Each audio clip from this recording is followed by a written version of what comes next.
Kaljo juustuvalikus on üle 10 erineva juustusordi, mida on siis kauplustest võimalik leida, ma arvan, et rohkem kui 50 erinevas pakenditüübis. Kui sulle külla tullakse või ise lähed külla, no alati on küsimus, mida siis külalistele seekord uut ja põnevat pakkuda, mis maitsemeeli üllataks. Ja külla minnes tekib samamoodi küsimus, mis ma siis nüüd kaasa võtan.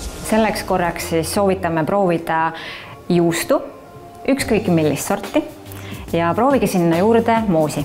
Ja nüüd näitakski teile mõned variandid, mis me laual oleme pannud. Klassikaline reegel on see, et kui juustu serveerima hakkate, võtke ta tunnikene enne serveerimist külmikust välja, siis on maitsed ja lõhnad kõige paremini esile tulnud. Ärge üle 5 sordi korraga serveerige, sest meie maitsemeeltel on ikkagi piirid. Siin konkreetselt on ette valmistatud tomatimoos, vürtsmoos. Sellega soovitan kombineerida forte juustu. Klassikalise kooda, pehmema, mahedama maitsega juustuga sobivad kõik kodused moosidega. See klassika, mida kõik armastavad, on ikka murakamoos.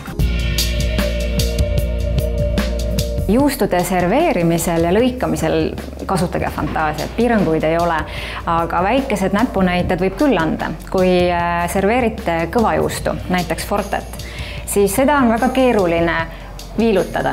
See juust on nüüd mõeldud murtud kujul serveerimiseks. Klassikalised võileivajuustud, need sobivad väga hästi serveerimiseks kuubikutena, väikeste juustukangidena ja juba eelnevalt maitsestatud toorjuustud mustapekka, need siis saab lõigata täpselt enda fantaasia järgi. Siia lauale oleme pannud veel ka marineeritud kõrvitsa, millele on lisatud mett ning ka see sobib siis maitsmiseks natukene tugevama maitsega juustuga, aga ka atleet mahedama maitsega juustuga, nii et valik on tõepoolest hästi lai.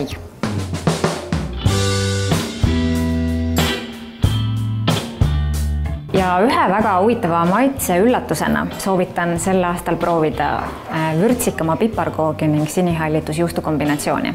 Juust on väga kena ka lauakaunistusena ja lähme vaatame kohe, kuidas Elli Vendla õpetab, kuidas juustu väga kenasti serveerida ja mida juustust teha saab.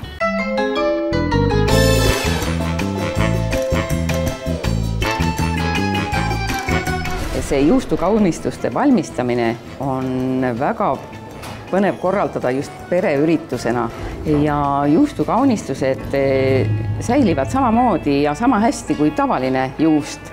Ja need kaunistused võib valmis teha ka eelmisel õhtul ja katta nad kenasti kilega ja panna külma. Hetkel on mul kasutada niisugune põnev juust nagu kuningakooda, mis on väga hea disainitav. Lõigatada natuke paksemaks viiluks ja siit paksemast viilust juba saabki lõigata niinimetatud toorikut. Juustuviilu paksus on vastavalt teie enda äranägemise järgi või soovi järgi, et mul võib olla ta imeõhuke, et ma saan sellest lehe panna lihtsalt siia ja koolutada teda natukene veel, näete niimoodi. Või siis mul on niisugune paksem variant, te kõik on imelihtne, muudkui ka lõikate. Tegelikult on ju juustud kõik erinevat värvi, erineva tekstuuriga. Neid erinevaid värve kokku tuues saame luua ka päris huvitava kompositsiooni. See on tegevus, mida võite teha iga päev.